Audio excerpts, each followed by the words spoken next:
Hey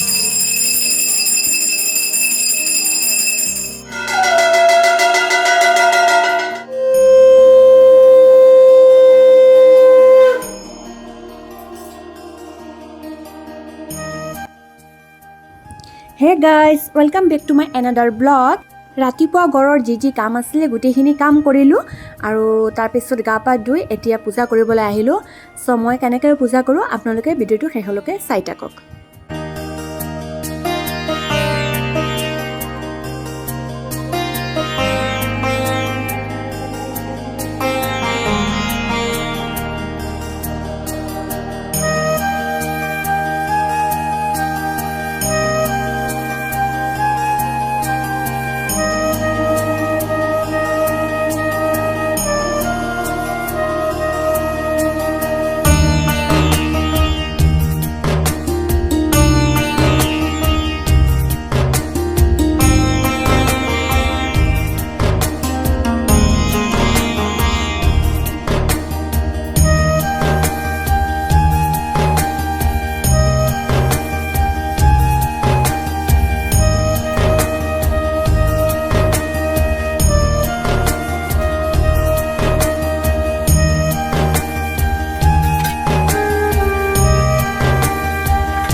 guys আপোনালোকে দেখিলে আছে মই কেনেকৈ পূজা কৰিলোঁ। পূজা শেষ হোৱাৰ পিছত যেতিয়া ভোগ লগালোঁ ভগৱানক, ভোগ লগোৱাৰ পিছত অলপ সময়ৰ কাৰণে দুৱাৰখন বন্ধ কৰি ৰাখিলোঁ। তাৰপিছত দুৱাৰখন খুলি প্ৰসাদ ল'লোঁ আৰু এতিয়া মোৰ পূজা কৰা শেষ হৈ গ'ল। এতিয়া গৈ পানী খাম, ৰাতিপুৱা একো খোৱা নাই। এতিয়া পানী খাম আৰু মা পিঠা বনাই আছে, চাহ আৰু পিঠা খাম।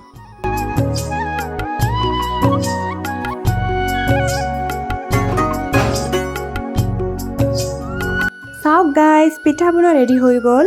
কোনে কোনে এই পিঠা খাই ভাল পায় কমেণ্টত জনাব। আৰু ইয়াত চাওক মোৰ চাহ ৰেডি হৈ গ'ল। চাহ আৰু পিঠা খালোঁ। আৰু ইয়াত চাওক মই ৰাতিপুৱা কাপোৰ ধুই দিছিলোঁ, কাপোৰবোৰ শুকাই আছে। তাৰপিছত ইয়াত চাওক কঁঠাল, আমাৰ গছৰ কঁঠাল হয়, অলপ আগতে আনিছে গছৰ পৰা। মই কিন্তু কঁঠাল খাই ভাল নাপাওঁ। তাৰপিছত মই দুপৰীয়াৰ কাৰণে ভাত বনাই আছোঁ। ইয়াত চাওক মই কেঁচা কল ভাজি কৰি আছোঁ আৰু আলু ভাজি বনালোঁ অলপ আগতে। আৰু ইয়াত কুকাৰত মই দালি বহালোঁ। ইয়াত চাওক মোৰ দালি ৰেডি হৈ গ'ল।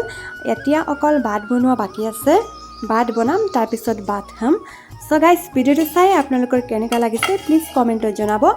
আৰু যিসকলে নতুনকৈ চাই আছে প্লিজ মোৰ চেনেলটো ছাবস্ক্ৰাইব কৰিবলৈ নাপাহৰিব আৰু কাষতে থকা বেল আইকনটো ক্লিক কৰি দিব, যাতে মই ভিডিঅ' আপলোড দিয়াৰ পিছত আপোনালোকে নটিফিকেশ্যন পাই যায়।